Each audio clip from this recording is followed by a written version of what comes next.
When things feel a bit chaotic, Instacart helps deliver milk and sausage. Add a little life to your cart. Get stuff from literally all your stores, from baby wipes to albacore. Add a little life to your cart. Instacart helps get your groceries. Your first 3 deliveries are free. Download Instacart. Add life to cart. Terms apply. Hello, it is Ryan, and I was on a flight the other day playing one of my favorite social spin slot games on ChumbaCasino.com. I looked over at the person sitting next to me, and you know what they were doing? They were also playing Chumba Casino. Coincidence? I think not. Everybody's loving having fun with it. Chumba Casino is home to hundreds of casino-style games that you can play for free anytime, anywhere, even at 30,000 feet. So sign up now at ChumbaCasino.com to claim your free welcome bonus. That's ChumbaCasino.com and live the Chumba life. No purchase necessary. VGW. Void where prohibited by law. See terms and conditions. 18+.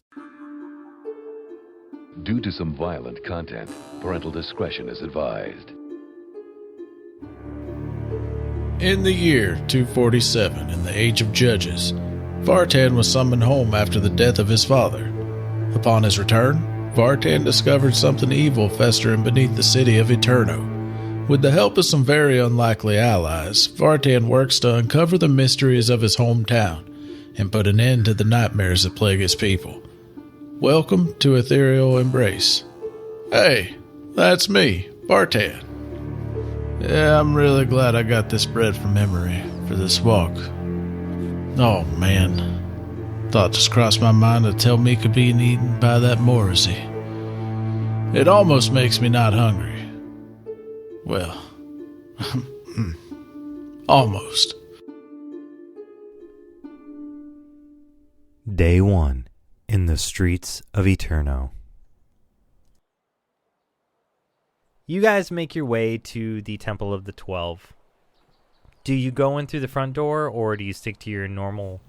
I think we go through the front door this time. It depends. Do you want to see Bastille first or Talmika first? Because Talmika's usually in the back in the garden. Oh, yeah, that's right. That is during the day, so she'd be in the garden. Most likely, yeah. That's up to you. Yeah, let's go say hi to Talmika. You know, she was the first to greet you when you got into town, and she brought us food, and that'd be nice to check up on her since, she was being eaten on, so. Yeah, definitely. All right, so you make your way back around the side of the building into the back where the garden is, and you remember where the tools are that you tripped over that one time you were trying to be stealthy. Oh, yeah, don't step on that. Oh, thanks.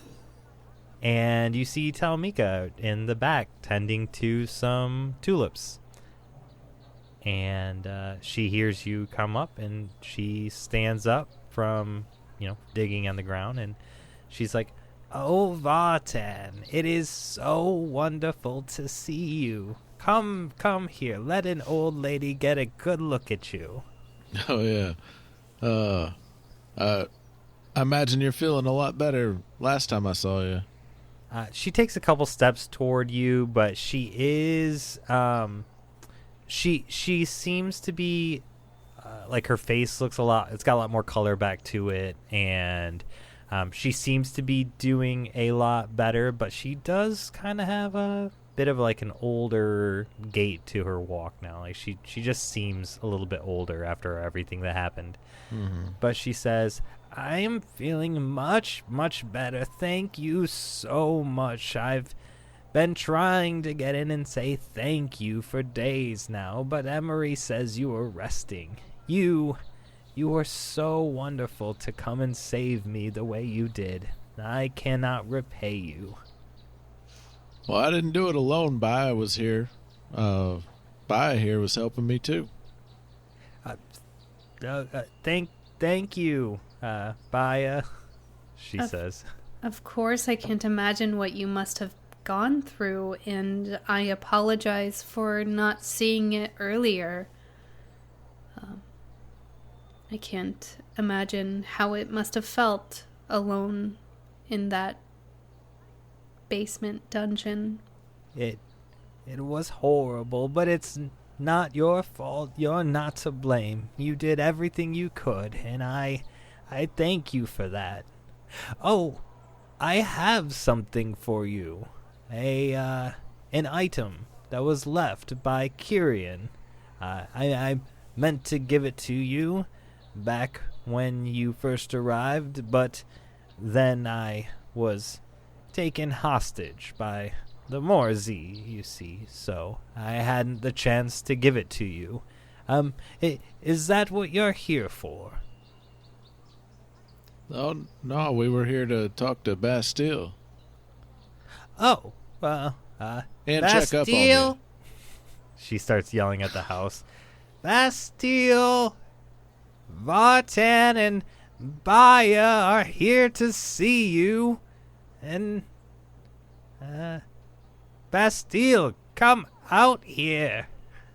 And, she rests her hand on your forearm like, little old ladies do, like, telling you to wait still for a second. She says, well, when you're finished with Bastille, and she gives you a couple little pats on your arm, come on inside and I'll show you what your father left for you.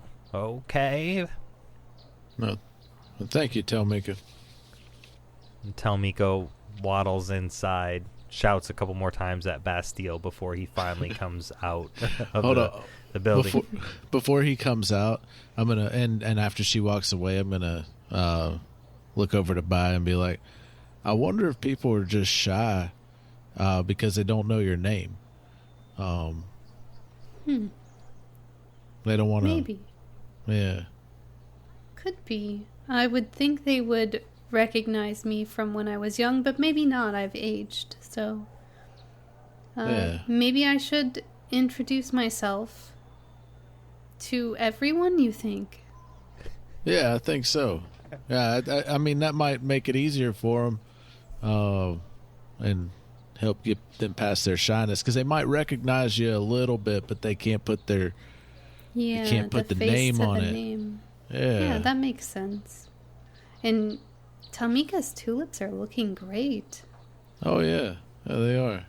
Bastille comes walking out the door at that point and says, I hear you, woman. Goodness gracious. Vartan, it's nice to see you. Hi, I'm Baya. Oh, Baya. It's nice to meet you. And I would say the same. However, I'm not pleased with how you're speaking to Priest Talmika. She was calling you for us. You don't need to raise your voice at her in that manner, and you should be a little bit more appreciative of what she has given you, a place to stay, as well as a little bit more sensitive to what she just went through. So maybe use kinder words with Priest Talmika in the future. right you are. I'm sorry.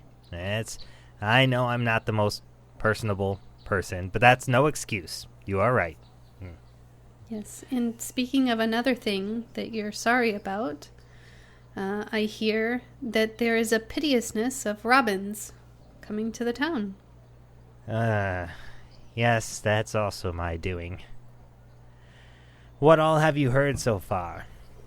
Well, that there are 8 robins in this particular piteousness that are coming to town. They will be staying at Cody's.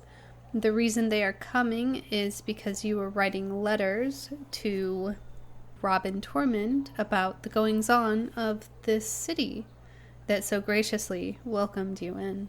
Yes, that is all my doing. You are right in what you're saying. So, hey, we've gone through a lot recently, and you should know about me now. I'm a man of science, and I do follow the Church of Greyhawk, but to a scientific means. Yes. Robin Tormund is a man of faith. He's a decent man. I've worked with him for many years, but he is definitely much more ingrained in the theology around Greyhawk. And him coming here is, I'm sure, to do with the demons. And he's going to want to find out what's drawing them to our plane and see if something in this town has maybe disturbed the balance with Greyhawk. So he doesn't know about the Morrissey, right? Correct. He does not. He just knows about the Zill. Do we have to worry about him wanting to use the power that surrounds Eterno, that makes it eternal for everybody that's here? Do we have to worry about him trying to use that for the church's purpose? Maybe. I don't know. We've never come across something so powerful that I'm aware of. Granted, I'm not a Robin. Well, here, let me ask you this. Folks that are of the faith of Greyhawk like him, not of the scientific nature that you are, what have they done in the past when anything powerful is involved? They typically take it back to the nest in the Emerald Mountains. They generally don't let it stay out where it's attainable by the public. That's not something they can do here, because the very foundation of this town is the power. I agree with you. I am not sure what we're going to do. Well, so we don't want them asking too many questions. We would like them to leave as swiftly as they arrive. So if you have any thoughts on this, we have been, or we will be dubbed, the detectives of the city, the Eyes of Eterno, or Eterno's Eyes, however you see fit. And we will be conducting the investigation, so all inquiries shall go through us, is what our plan is here. Now, do you think that us just telling them that it's an ongoing investigation will make them leave and believe that it's under control? Or are they going to try to take over the investigation? I think that's a genius idea. I will note, the Robin that comes with the piteousness, the doves don't really report to the Robin.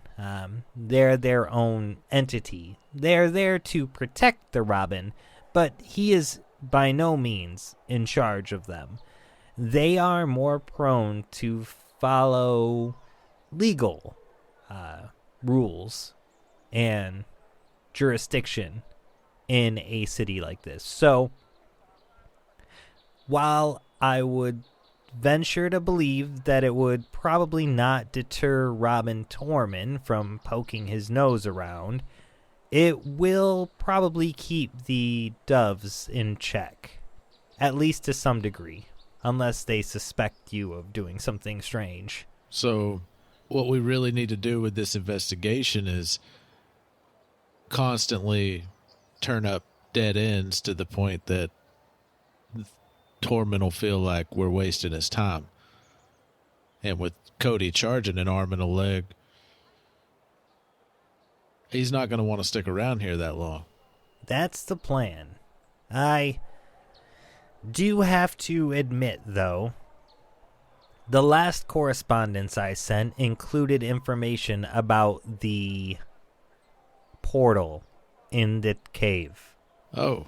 Now, I don't know that he received that communication before he had sent his own communication stating that he'd be coming here, but there is a chance that he knows about the cave already. We're going to have to play that by ear, because if he doesn't know, we don't want to give it away. But if he does know, it could be an issue. Yeah, well, I think we got it taken care of if he doesn't know. But if he does know, we do need a backup plan. Maybe we can talk about that at dinner. I think Yeah. I have an idea involving Emery, and we can basically make it look like we destroyed the cave and the portal. Yeah? I mean, I'm going to pull one of those parchments out and be like, I could probably destroy it myself. Yeah. What did you tell the Robin about the portal?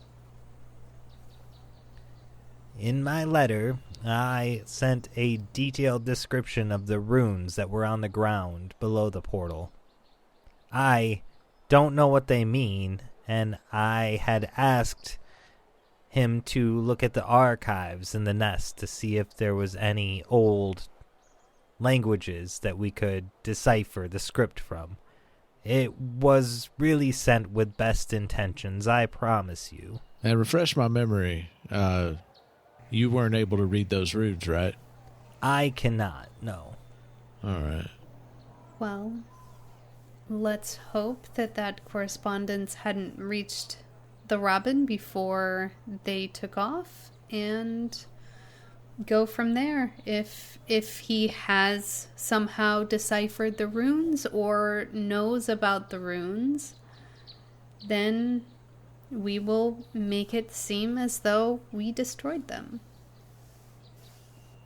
Seems like our best bet at this moment. Yeah. Or at least destroyed the portal. Yeah, and we could, I guess we can, there's more to talk about at dinner tonight.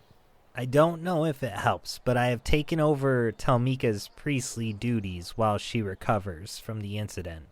I am also hoping that this will allow Talmika to play the victim card, maybe a little exaggerated, and hopefully this will deter Tormund from pushing Talmika too much about her history while he's here.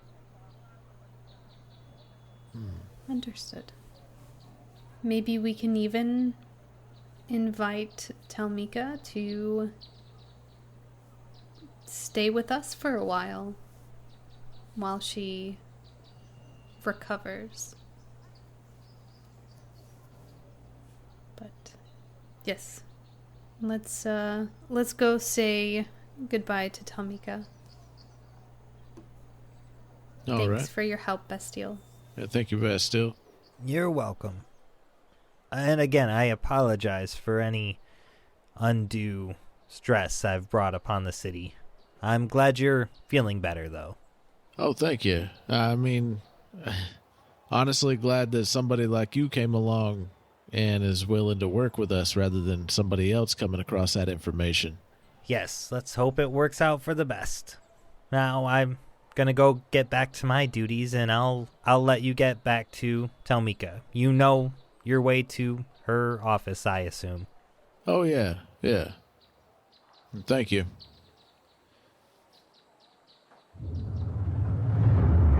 Our heroes will be right back after these messages. With the Lucky Land Slots, you can get lucky just about anywhere. This is your captain speaking. We've got clear runway and the weather's fine, but we're just going to circle up here a while and get lucky. No, nothing like that. It's just these cash prizes add up quick. So I suggest you sit back, keep your tray table upright, and start getting lucky. Play for free at LuckyLandSlots.com. Are you feeling lucky? No purchase necessary. Void where prohibited by law. 18+ terms and conditions apply. See website for details. With Lucky Land Slots, you can get lucky just about anywhere. Dearly beloved, we are gathered here today to... Has anyone seen the bride and groom? Sorry, we're here. We were getting lucky in the limo and we lost track of time. No, Lucky Land Casino, with cash prizes that add up quicker than a guest registry. In that case, I pronounce you lucky. Play for free at LuckyLandSlots.com. Daily bonuses are waiting. No purchase necessary. Void where prohibited by law. 18+. Terms and conditions apply. See website for details. Hello, listeners. If you are enjoying the show and would like to take a look at a way to support the cast while getting yourself some nice perks, please consider our Patreon. We offer ad-free listening as well as this entire season if you select the binge tier or higher on our Patreon. Plus, you'll be directly supporting our cast for their work, as our team over at Creative Typo have begun to pay our voice actors for our performances. So check out our Patreon at patreon.com/Creative Typo. I would also like to give a big shout out to our executive producer from Patreon, Nick Mead. Thank you, Mead. We truly appreciate your support. Now, back to the town of Eterno.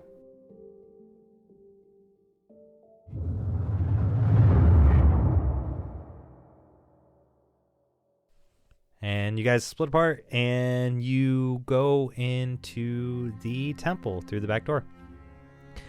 On the way to Talmika's study, you do notice that the door that leads to the basement now has been locked with multiple locks on there now. So it's nice and securely closed with no access to the basement. Obviously, there's been some kind of trauma that has been put into place saying not to go into the basement. Yeah. It's not like padlocked or anything, but like they're like deadbolts in multiple places on the basement. Yeah. Don't want something coming up from there. Right. Talmika's in her office, and she's sitting down at this point, and she has a chest with a letter. And the chest is open, and the letter is kind of sitting on top. And she sees you coming in and says, "Oh, Vartan and Baya, I believe that this is what your father left you when he passed. It was in his will to give these things to you should anything happen to him. I will leave you to review the contents of this box in private unless you have anything you would like to ask me beforehand." Yes, Talmika, we are having a dinner tonight at Vartan's house. Would you care to join us? Emery will be cooking. I would love that. I can bring a dessert. I've been making some walnut bread.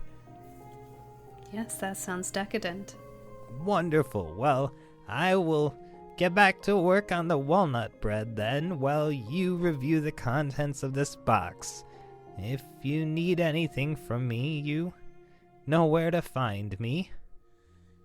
In the kitchen. Absolutely. And anything you need from us, please just let us know. Thank you. Thank you, dear. And she gives your arm a little squeeze as she walks on out of the door and leaves you with the letter and box. I wonder what's in here. I'm not sure what your father would have left purposefully. Yeah. Guess going ahead and gonna start digging through it. Oh yeah, what's the letter? Here's a letter. I will let you read that aloud. Dearest Vartan, my son, there's only one way to begin a letter like this. I love you, and I hope that your life has been meaningful and joyful. I do wish I could have done better over the years, but I will not fill this letter with regrets. I will acknowledge that when you left, we were not on the best of terms, but even so, I love you, and I know you love me. I'm very proud of you, and I hope your adventures were everything you dreamed. I'm writing this letter 6 months after you decided to leave home. I am also entrusting this letter to tell Mika for safekeeping because she would never betray her word to me and read the contents. What I'm about to tell you is incredibly dangerous and may take some time for you to process. Know this, everything I'm about to tell you is true to the best of my knowledge. The town of Eterno is encircled by a set of magic runes. The residents of the town will never die of old age, though we can still die from injury. It's an ancient magic and one that I am working to understand. A long, long time ago, we discovered this magic. The whole town knew about how it worked and praised the gods every day for this blessing. We lived carefree lives, knowing that we could make anything we needed and had all the time in the world to enjoy it. Then the first few deaths happened. Accidents in the farms or around the house, a boar attack in the woods during a hunting trip. Unexpected events kept occurring. For a normal city, they would mark it as simply life happening. But for us with eternal life, each death was a devastating blow to our psyche. Out of fear, the townsfolk stopped working or doing anything else they thought might be dangerous. Then they started hiding away in their homes, unwilling to take any risk. The quality of life disappeared almost entirely. We had to do something. It was my wife Susan, your mother, that came up with the idea to wipe everyone's memory. The idea was that if everyone forgot, they could live forever. They could live their life again without fear. She was actually the first to volunteer to have the memory wipe and the first to receive it. Everyone in town had their memories wiped. Everyone still has their memories wiped, with the exception of Timmerin, Greystone, and myself. It is safer this way. The people that wiped their memories did it by their own choosing. Please know that we never forced anyone. We lived happy lives again for a long time, and then something strange happened with your mother. While she was pregnant with you, she started to remember. By the time you were born, she remembered everything. But it was much, much more than just what happened here in Eterno. Within 6 months of having you, she was beyond consolation. She said she had to leave. She said a lot of things, and many of them were hurtful. I did my best, but I could not convince her to stay. So she packed up, promised she could come back in a month or two, then left. She never came back. She did leave you some items, though. I'm leaving them in Telmika's care as well. I wish you could have really known her, and I wish I could say goodbye, son. I'm very proud of the person you grew up to be. And then it's signed, Your Pa, Kiirion. Oh, wow. Well, seems me being born broke the spell on my mother. I don't see that happening to other people around here having kids. Yeah, it is quite strange. Do you need a hug? I guess we need to find out what she left behind. Yeah, that's a good idea. You can figure everything else out. I mean, I know that you're special, and I hope that you don't feel bad about being special. And Baya opens the box and pulls the items out.